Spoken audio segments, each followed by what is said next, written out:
I mean, I don't think AI is at the point where it can replace humans, certainly not, but it can help to augment, day-to-day tasks that you're doing. There are different ways you can use AI. AI is changing everything. Is it going to replace my job? It's just an extra tool to help you craft more things. We need to upskill ourselves. The art of prompting AI is going to become a skill. Yes, exactly. Good prompt, a lot of data, that'll be fine.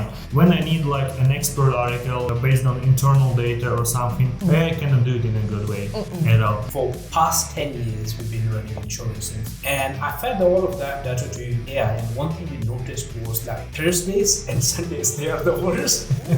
Asia, that's a massive market. Bangladesh, that's massive. Apart from that, Saudi, that's a weird one. What is the easiest traffic source to start with for a newbie? Push notifications, straightforward. Personally, for me, I don't like to hear my voice, so I give everything to my editor and tell him to transcribe it and give it to me what I said and everything, and that's how I give them instructions. I don't like to hear myself. You have to be yourself. Don't try to be someone you are not. You have to be open about your problems. You have to be open about your challenges, struggles. That's how you're going to find the genuine people who are willing to help, or the people you can help as well.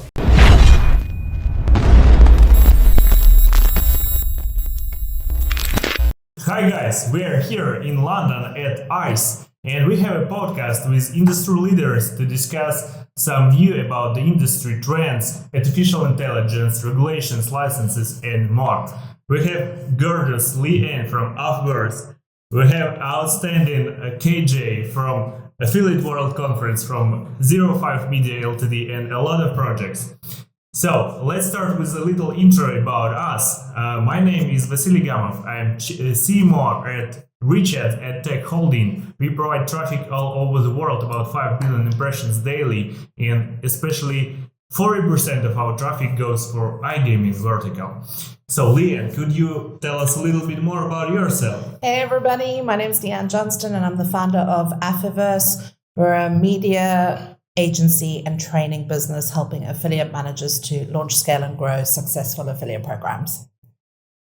Hey everyone, my name is KJ and I'm head of strategy at Affiliate World Conference. We host conference, Affiliate World, one of the top, well-known conferences in the world. And apart from that, I run my own company called 05 Media, basically lead generation. Awesome, like very experienced guys we have tonight or during the day. Why not? Let's gonna make it tonight. Why not? So, first part, I would like to discuss the most exciting thing what happened to the industry during the previous year is artificial intelligence. For me personally, it improved a lot of processes, like by 30 or even 50% in part of copywriting, in part of researches, in part of design. What about you? How do you feel this trend? Do you use artificial intelligence with some processes? And what is the most awesome case you have with it? Okay, so I haven't really engaged a lot of AI yet, other than ChatGPT and some of the basic tools that are out there. We've certainly used it to help with publisher discovery. We've used it to help with content writing. It's probably saved, I would say, about 25% of resource time for us in terms of research and coming up with like taglines and a lot of our social media like content that we produce. We use AI to actually get ideas and thoughts. But one of the coolest pieces of tech that I've actually seen recently, which I am trying to explore with, is a tool called HeyGen. I don't know if you guys have heard about it. Okay. So basically you can create an AI of yourself. And I mean, imagine what the world would be like if there was an AI Leanne answering questions about affiliate marketing. So, I mean, I've been playing with it. I think it's a really cool tool. I think it's going to sort of seep into events as well. I think a lot of people are going to bring AI, we already used it on the conference. Did you?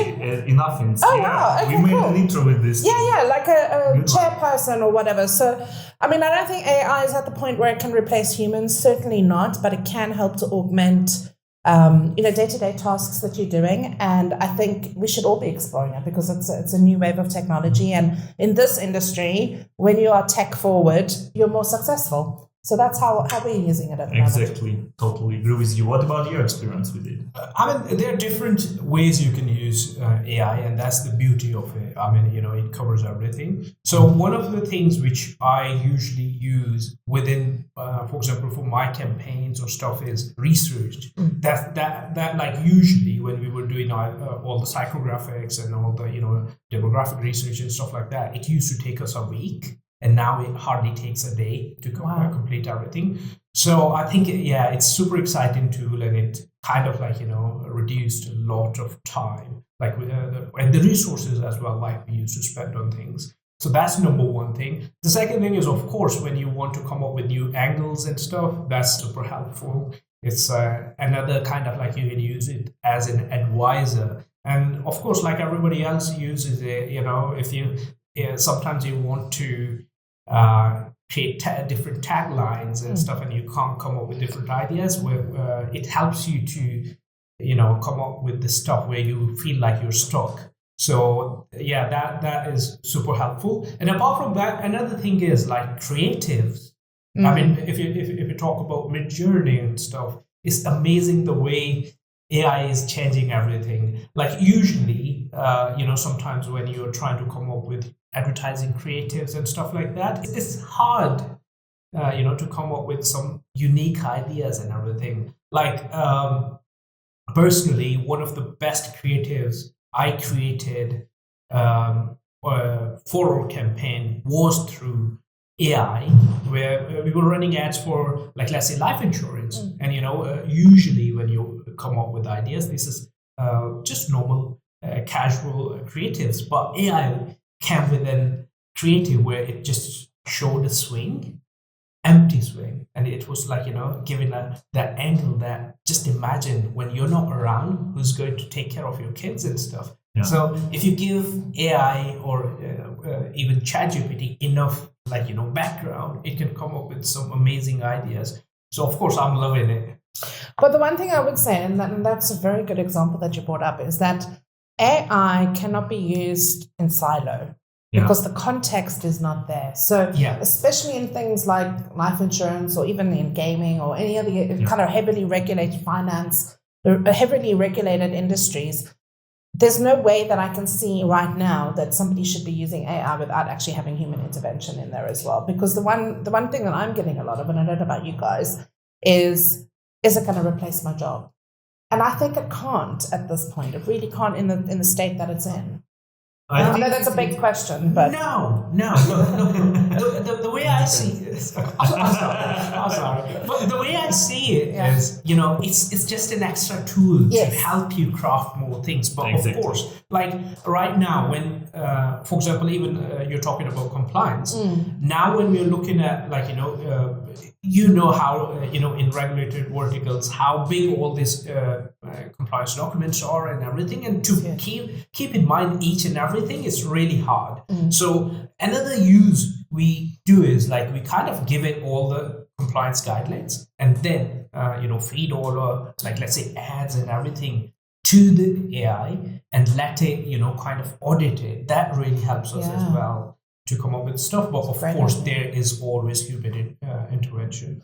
Well, that's the other thing, is that, we're thinking about AI to create, but what about AI to do operational processes?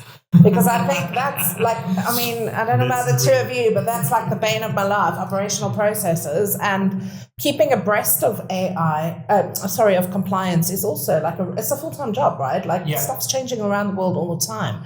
And I think trying to find ways to get AI to help you with those things, just kind of scan the internet whenever there's a new article that's written about FCC rules or whatever the case may be, and bring that content in. I think that's the way we should be using AI. So I think that's a great point. Yeah, definitely. And I think we should think less about, it's going to take jobs away from us, and more about, like, let's say, how it can help us to improve our work. It's almost like we need to learn new skills, because it's like the same about manufacturers, factories, like previous revolutions industry. It's the same. That's a big word there, that we're going through an internet revolution, which I do believe we are. Yeah. And I've been around for 20 years, decades, and I've seen 3 evolutions of the internet, from the very first click to when we got search engines, to when we had social media. And now this is just the fourth iteration, I think, is where tech has become so advanced that we can use it in very different ways. And I think as digital marketers, we need to upskill ourselves because the art of prompting AI is going to become a skill. I mean, Yes. I've been fiddling around with it and I'm no good at it. I'm just going to put it out there. But, I think that's going to become something that you need to heavily invest in and actually skills develop yourself. Yes, exactly. Good prompt, a lot of data, and that'll be fine. But for sure, as you mentioned, for compliance, I would like to share about the marketing also. When I need like an expert article based on internal data or something, I cannot do it in a good way at all. So you still need to have copywriters and so on. What you have here is just improving your processes, speeding up your processes. As you mentioned, 1 day instead of 1 week. Kind of same for my processes. But what we see, we can use AI for researches, for marketing. It's a good approach. But I know that AI is also used for different things in product. For example, in Mr. Green, if I'm right, they use something like behavioral patterns. They analyze the player activity. They provide bonuses based on it, or something like pop-ups about responsible gaming if gamers became too addicted to it. So this is quite an interesting example how we can use AI else. Have you noticed anything like that in products? Maybe some interesting examples? I don't have any examples, but I know that it's being worked on because there are some people that I've been talking to that are bringing AI into algorithmic type modeling, basically player modeling. And I actually think that that's an extension of the hyper-personalization, which is what every user wants. So I don't think that that's a negative thing. I think it's actually a positive thing because as marketers, we want to become more efficient in the way that we spend money and more efficient in the way that we engage with our consumers. So whether you're a casino player or whether you're an e-commerce shopper online looking for something, I think that AI should be augmenting that user journey as best as possible, as it would when you are walking around in the street. And I think that offline to online mix is going to become a lot more cleverer with AI doing those kinds of like big data piece modeling as well. So I think we're on the cusp of something pretty cool. If there are some companies out there, please do reach out and get in touch with us because we'd love to hear what you're doing. But yeah, I don't know about you. What do you think? I think like I'll give you an example. Like for past 10 years, we've been running insurance, and one thing we noticed was like whenever there's football, whenever there's a holiday and stuff, all the traffic goes down, demand goes down. And I fed all of that data to like AI. And one thing we noticed was like Thursdays and Sundays, they are the worst. So, it can come up with some really good data analysis as well, which, it kind of like gives us where to spend money, kind of indicators when we should be spending money, where to spend it and all that. So, yeah, I think that's another really good use case for AI to understand the behaviors. Why does that happen and all that? And it literally, like it all depends. What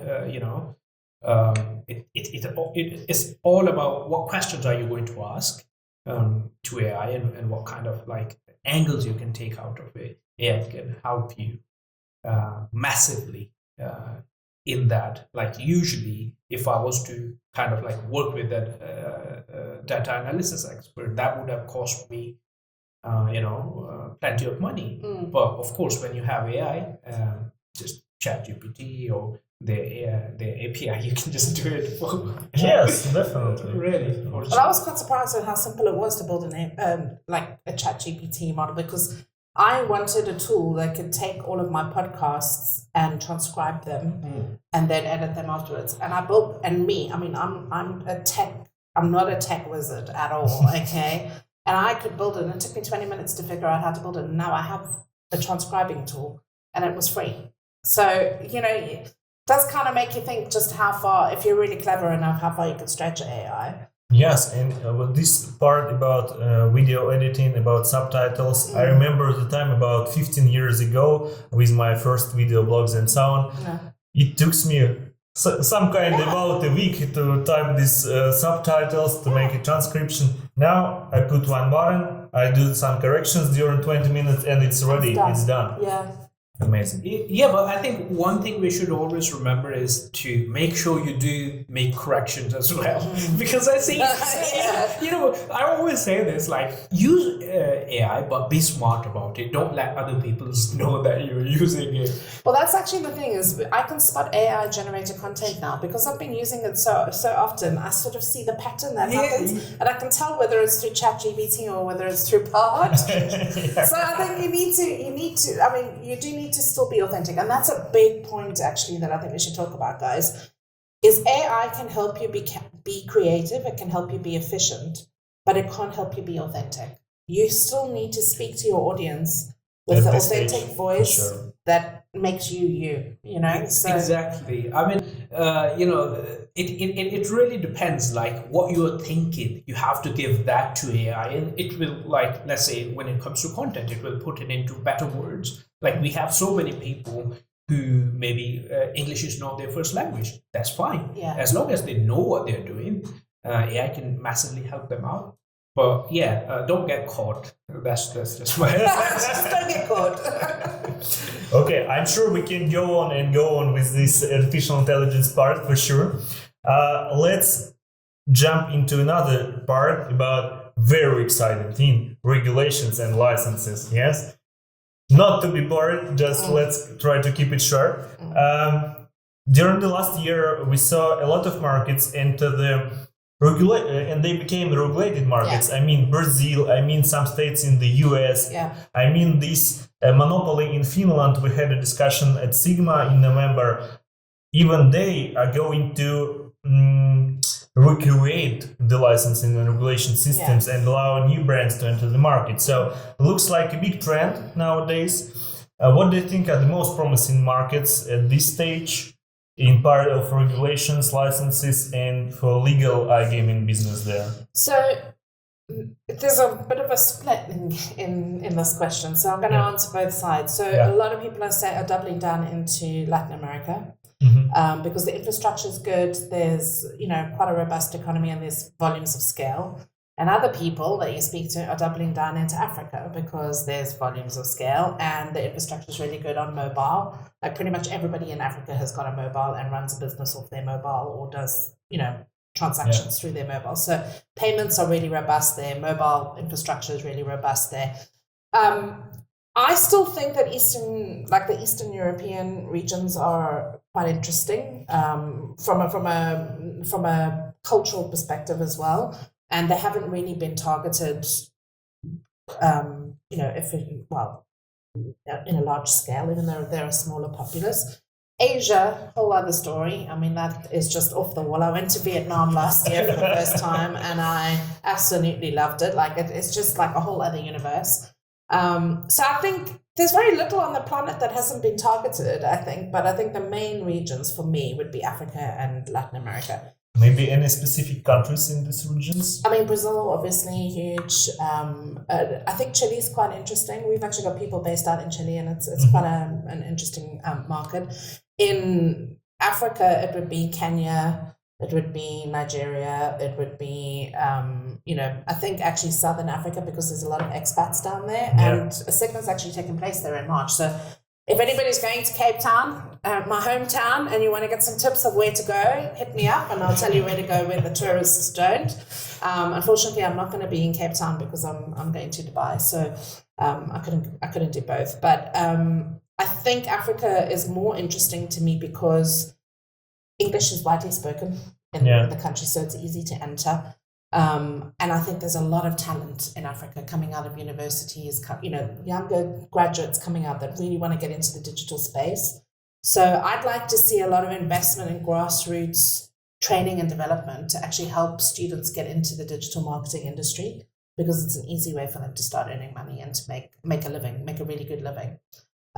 So we're kind of looking at African partnerships as well. So that would be my golden crystal ball moment. Thank you for sharing. What about you? Do you have anything to add? Yeah, well, the people I speak to, intelligent people like you, always tell me that there are, Asia, that's a massive market.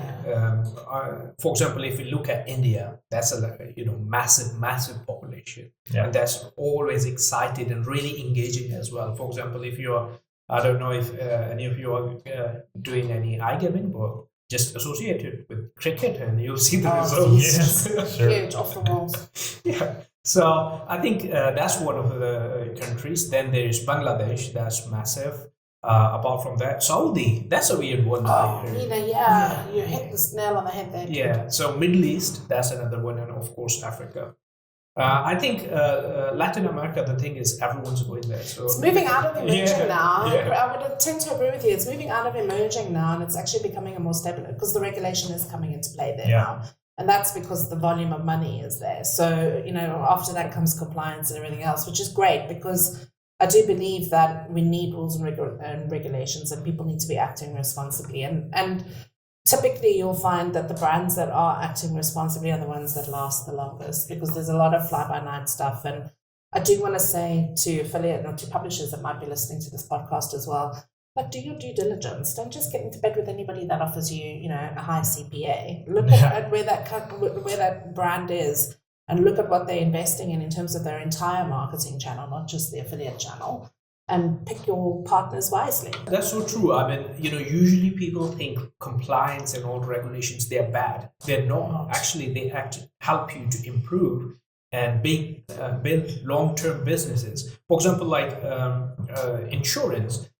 A couple of years ago, it was free for all. At that time, it was so competitive. But now, if we talk about UK, it's super regulated. And that actually helped us to kind of have an edge over everybody else. UK is now really closed market, only open to those who are properly regulated and follow all the compliance regulations and everything. That means higher payouts for us, more longevity, long-term businesses, businesses which we can actually exit as affiliates. So there are, really good benefits to it. That's exactly the point. If you are affiliating, why are you affiliating? Because are you building a business that you want to exit from one day, or are you just trying to make a quick buck? Yeah. Because there's the long play and the short play. Exactly. In this part, we go to markets which are, I would say, white, black, or gray markets. Because what we discussed several regions, point out several countries. But in these regions are black markets. I mean, in part of regulations, you need to have a license. You can do it only by license. I know for sure. For example, let's talk about Finland. Yeah. Only one casino brand is allowed. But if you go to some website most popular in the industry, you will see that in Finland, 2,000 casinos with Finnish language. So kind of black or gray story, I would say. Yeah. So. If we talk about affiliates, what risks affiliate can take on him or on her, whoever, and what markets can he enter? Black, gray, or white, and why? What is your advice here? I think it depends on whether you're in the short-term game or the long-term game. Because if you're in the long-term game, you're going to want to build a business that you can exit from, that can pass the due diligence of investors, and possibly raise capital if you want to get bigger. So I think thinking about where you want to focus and not spreading yourself too thin either, trying to go into 1 million markets isn't going to grow your business faster. It's actually going to make it more harder for you because of all of the different regulatory requirements. So I know a lot of affiliates that have focused, they've doubled down on the US and they've got themselves licensed, they've got themselves built, and they're making some seriously good money in the states that they've decided they want to focus on. I know some affiliates that are only in grey markets and they're struggling to actually raise capital to grow their businesses because nobody wants to touch it because it's not compliant. Yeah. So it really does depend on what your business model is, what your exit strategy is. And, I started my business 4 years ago and nobody tells you when you've got a great idea and you start your business to think about what your exit strategy is because you're just at the beginning of your journey. Yes. And actually that's the first thing that you need to think about is how long do you want to run this business for? Who do you want to partner with? What services are you going to provide, and how do you want to exit? And I think those are the same 4 questions that any affiliate needs to ask themselves.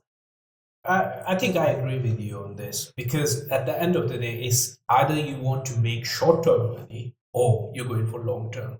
The issue with short-term is you will make really good amount of money, but then you will be again starting from scratch. I have seen this. I mean, we all have been in the industry for a while, and I'm sure you'll agree with this. Like most of the times when you look at affiliates, they make tons of money and then they have nothing else. They have to start from scratch if they're going for short-term strategy, and they have to start over and over and over again. And with that, yes, your commissions are coming in, but once your hack or whatever your method or whatever it is, it goes away. You have to kind of like build from scratch. So that's something. I mean, I learned during my early years that's not something I want to go for personally, and I don't advise, because it's not worth it. You better make $100 per month on regular basis instead of making $100K per month for a couple of months and nothing for rest. And then you got to find the next hack. Yeah. It's just a rat race. That's a good point, and I think if you're like a young one, 20 years old or something, there is much more desire to do stuff like that. I mean, enter the black market, make an easy money. Maybe it kind of connected to the age, because when I was 20 years old, about 10 or something years ago, I will not to tell you in details, but and when I look at this part of my life, I see that why did I do? Yeah. What for? Because yes, you need to think long term. Most of us probably would like to live a long life. I love it. So you need to invest in your life. Yeah. With smaller steps, but regular basis. That is the approach. Biggest tip I can give anybody that's on the publisher side is get yourself a mentor. Get yourself a mentor who's gone before you. It was one of the things that I did last year for myself, is that I got a mentor. I got somebody that I could talk to about running my business, about growing my business, and where to focus, because you're so in the weeds when you're running campaigns and doing things that you actually forget to think about working on your business. You're just working in it all the time. Yeah. And you need to have that space to look back and go, okay, where do we go next? How do we strategize? Where do we grow? What decisions do we make in terms of which markets we enter into, and how do we look at the data to make that decision work for us? Because just because everybody else is doing it doesn't mean it's a good idea for you to be doing it. Yeah. And sometimes when I speak to publishers, they're like, oh, everybody's going into Africa, I'm going to go into Africa. My question to you is always why? What's your why? Why are you doing this? And if you can answer that why, then you've got a good business plan. If you can't answer the why and you're just doing it because you've got FOMO and everybody else is, let's face it, we all do it, okay? It might not be the best decision. Yeah, that's that shiny object syndrome thingy. Yeah, I think with time, our industry has grown as well. Like if you think about like 10 years ago, it used to be those Lambo guys, or even during crypto time. They're still there. They're still there.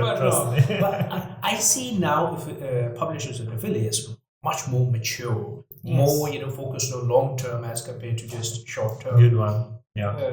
I see, a lot happening. And I feel like our industry was pretty young at that time. And now by age, people are getting more and more wiser. I'm sorry, but this is like a pet peeve, and you're welcome to cut this bit out if you want. I have been in this industry for 2 decades plus, okay? If it was easy to make money in this industry, I would have been a multimillionaire, not on this podcast. So can I just anti-climax that whole Lambo guys story? Because that percentage of people in the industry is like 0.000000001%. So if you're listening to this podcast, it takes a lot of work to become a successful affiliate. It takes a lot of drive. It's hours and hours of labor. It's constant research. It's networking, like a demon in order to meet new people and get new deals. It's sales. There's so many skills that you need to be a successful publisher, which is why I'm not a publisher. I'm on the other side because I'm not that clever. So really just don't look at those guys and think, I'm going to go make 100 million if I become an affiliate, because that is not the life that 99.999% of you are going to live. You threw my Lambo dreams in trash.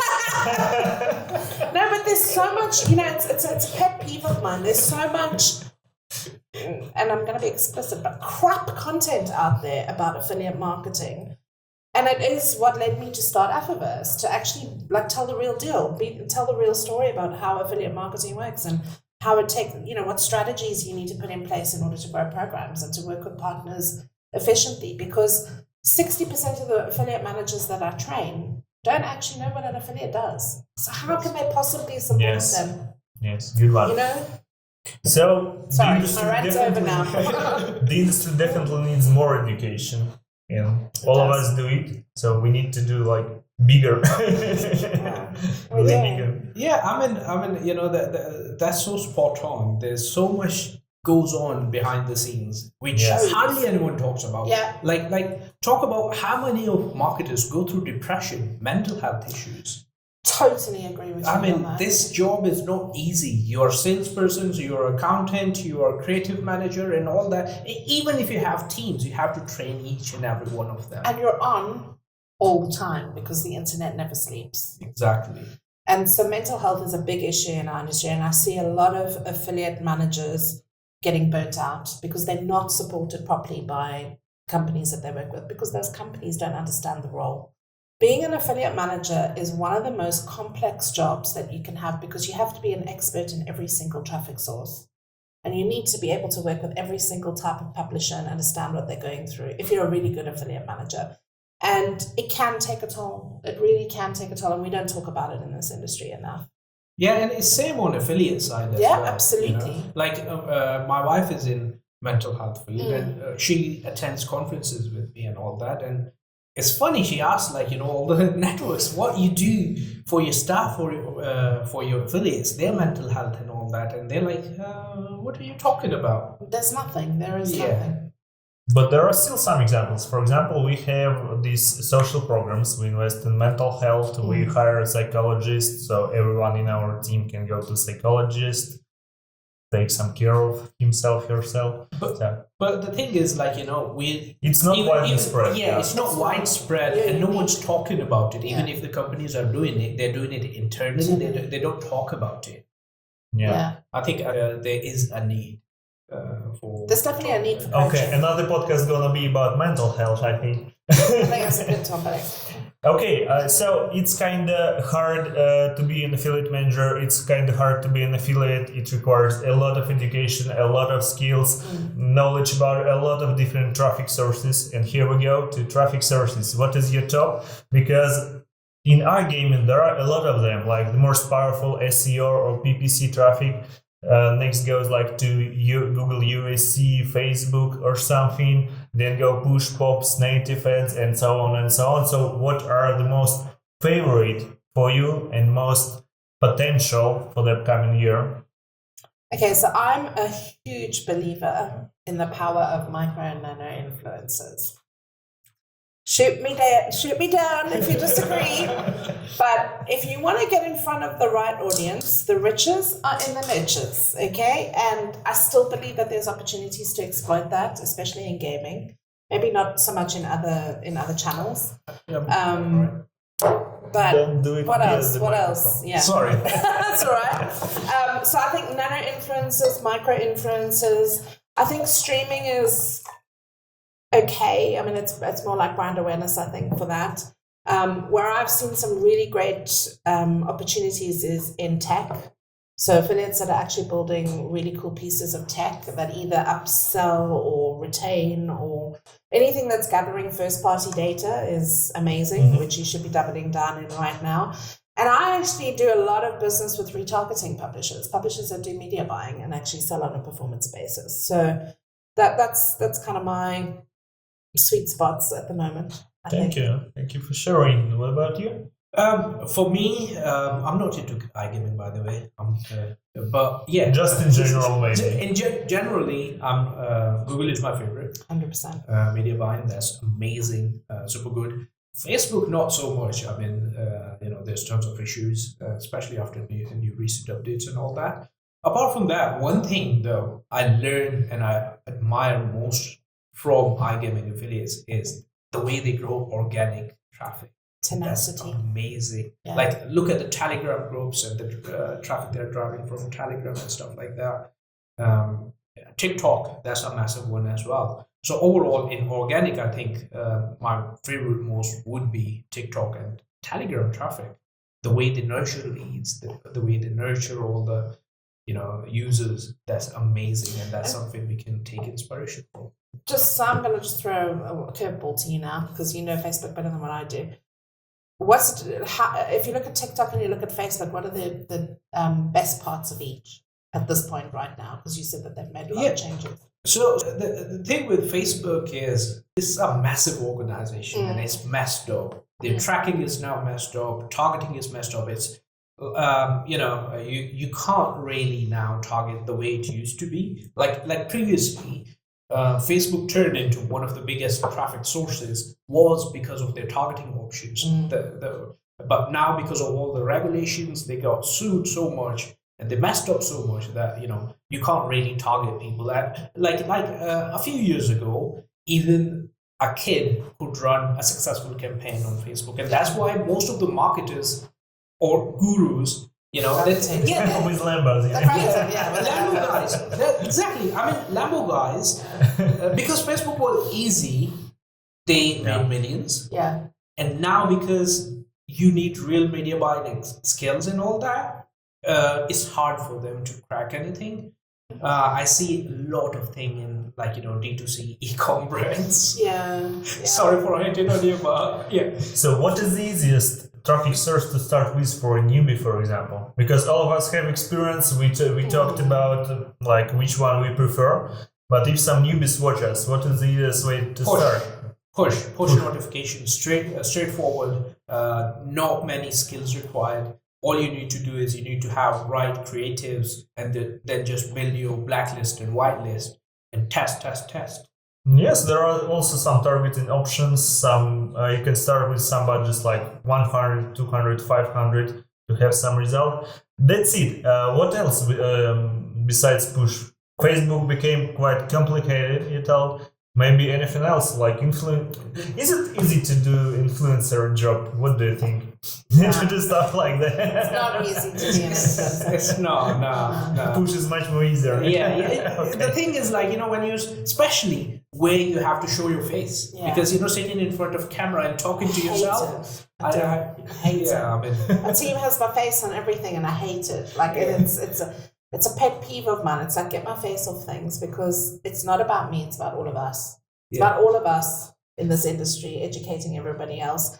And to me, you really do have to have a certain kind of mindset to be an influencer. You need to really love yourself in a big way to get out there and be authentic and to actually be on screen every single day. And it's not in my DNA. I mean, personally, for me, I don't like to hear my voice. So I give everything to my editor and tell them to transcribe it and give it to me what I said and everything. And that's how I give them instructions. I don't like to hear myself. That's kind of okay, because I think all of us have something like that. Yeah. I have all the same issues. Trust me, I have all the same issues. That's normal. Yeah. That's normal. You just gonna need to fight your fears, but to make new step, and go on. I think you have to be yourself. Don't try to be 100%. someone you are not. That's the best advice I could give. And the second thing is be open. Even not in influencer marketing or even in affiliate marketing or anything you're doing. If you're running through any issues, just reach out to people, the people you know, or even if you know someone who's good at something, just ask them. That's what I do. I'm extremely introvert person. I don't like to talk to strangers or anything. But I don't, because you came up and spoke to me, and I was a stranger at the moment. See, I mean, that's the thing. When you challenge yourself, when you see value, you just reach out and try to it's not on conferences or events or anything. I'm totally different. That's what my wife says as well. Usually you're a totally different person, but you have to be open. You have to be open about your problems. You have to be open about your challenges, struggles, help you need, and that's how people are going to help you. That's how you're going to find the genuine people who are willing to help, or the people you can help as well. Mm. You know what? The other thing that's really cool about this industry is that, and like for the audience watching this, we only met each other like 2 weeks ago, and here we are having this awesome podcast. And if you don't ask, you don't get. That's kind of, exactly. You have to have that mentality in affiliate marketing. If you don't ask, you don't get. Yes, proactivity is crucial. 100%. Okay, here we go to the most interesting, I would say, part. Why not? Trends of this year of 2024.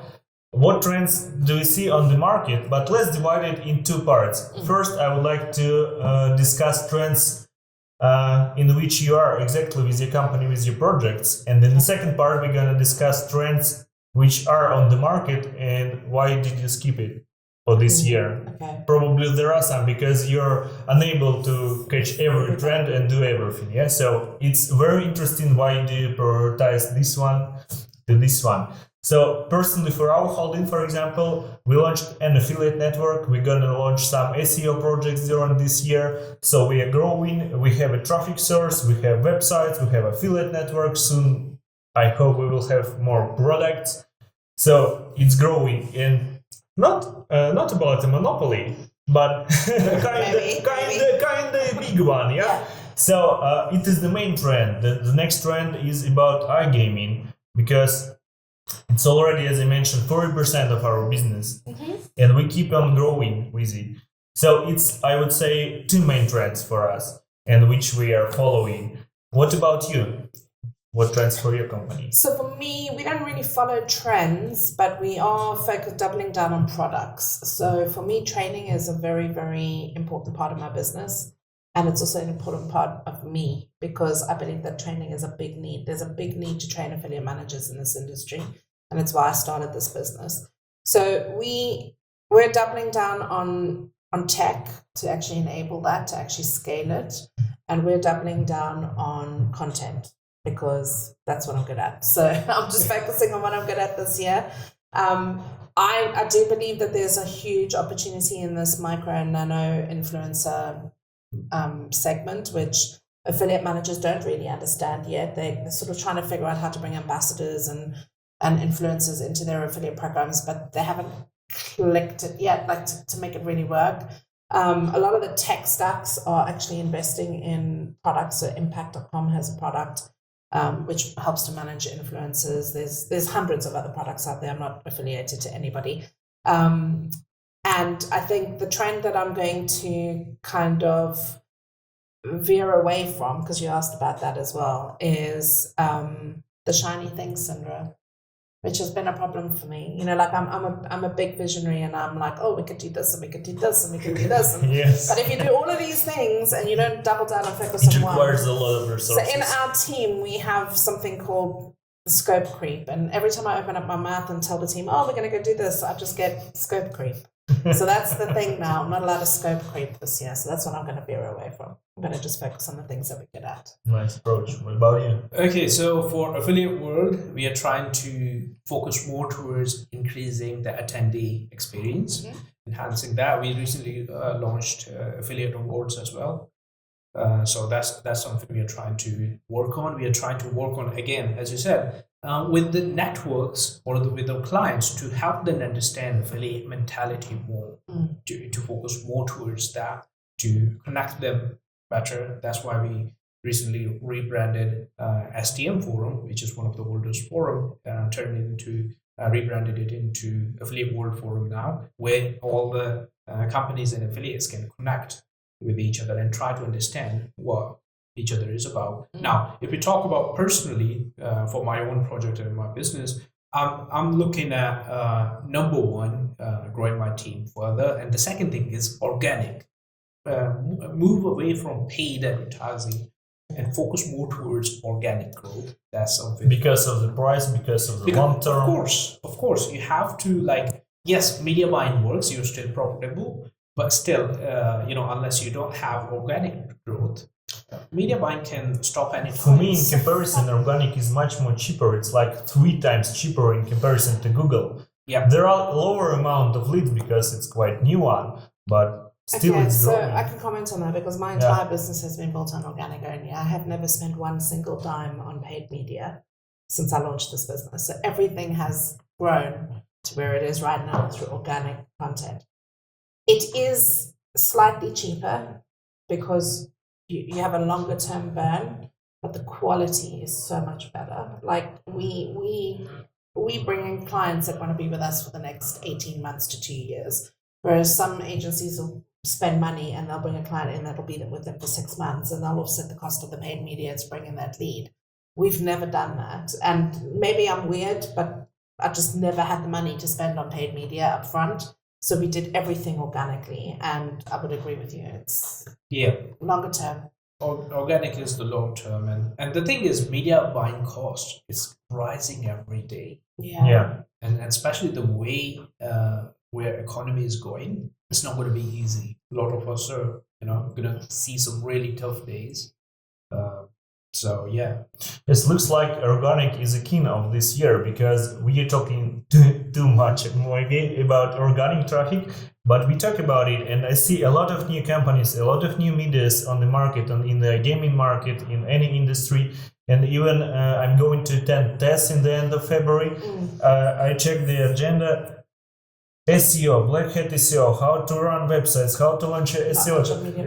The year ago, one subject, one topic, one speaker was about SEO.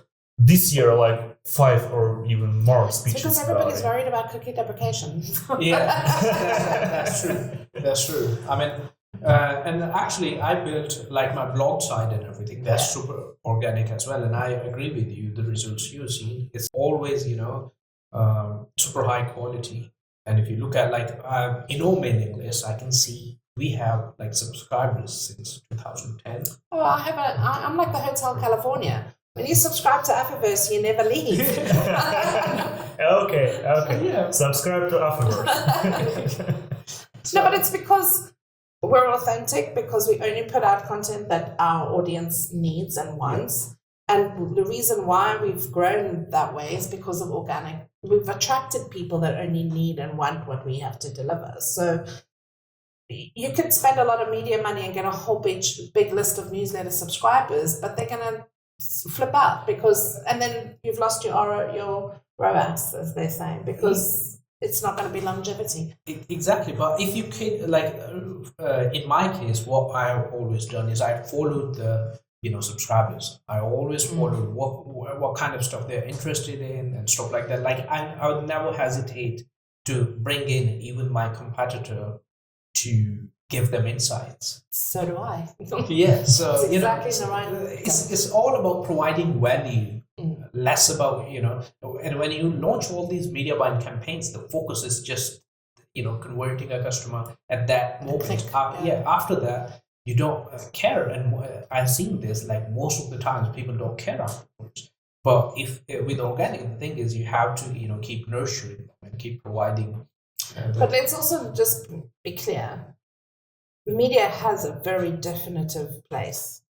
And and it needs to be brought into the strategy at a very definitive time. So like we've grown organically for the first 4 years, but now we are going to start spending some serious money on media because we want to scale. Yeah. So you need to be thinking strategically about your business as well. You can't just say, I'm only going to grow organically. That's what we discussed, long-term strategy. Yeah, 100%. 100%. Yeah. Because at the end of the day, another thing is when you start with organic, you kind of understand your audience well. That really helps you to kind of grow, or when it's time for start buying media, that really helps you out. But here's another question, like what you guys think about role of AI is back again, in organic traffic. Like, now ChatGPT can write articles and articles and articles. It's bullshit. Oh, but that's it, because when ChatGPT just appeared, like February last year, something, I saw tons of projects. Oh, everything on AI, nice. 1 month, 2 months, okay, Google changed algorithms. they go to the bin, these projects. And what I see, content which is produced by specialists, by copywriters, based on internal data, on experience, it's much more qualified. It has much more quality in comparison to AI. If you write an article only based on AI, without checking, without rewriting, what for? It's the context and the authenticity. It will not appear in the query, in the search.